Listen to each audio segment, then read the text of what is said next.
क्या आप जानते हैं जापान भारत के सबसे बड़े राज्य राजस्थान से थोड़ा सा ही बड़ा है, मगर जापान की अर्थव्यवस्था भारत के मुकाबले काफी बड़ी है। साथ ही दुनिया की तीसरी सबसे बड़ी अर्थव्यवस्था है, जिसका आकार 5 ट्रिलियन डॉलर से भी अधिक है। मगर जापान ने भारत के सपोर्ट में एक ऐसी बात कह दी जिसे लेकर चीन ने जापान को नुकसान उठाने की धमकी दे दी।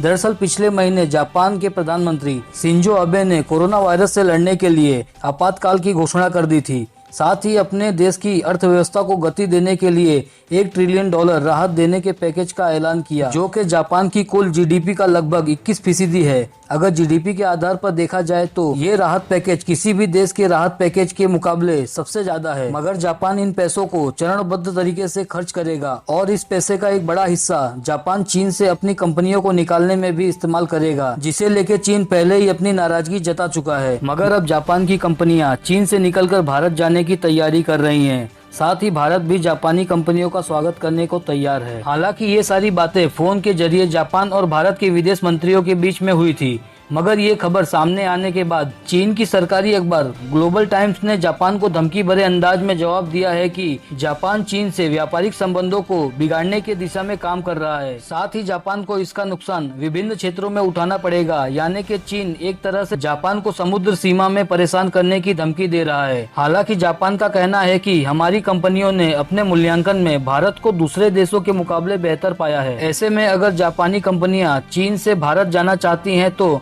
भारत और जापान दोनों ही मिलकर इन नए कंपनियों के विनिर्माण की स्थापना करने में पूरा सहयोग करेंगे। इस तरह देखा जाए तो जापान ने चीन को ये संकेत दे दिया है कि चीन भले ही कोरोना वायरस की भरपाई ना कर पाए, मगर चीन को नुकसान तो उठाना ही पड़ेगा।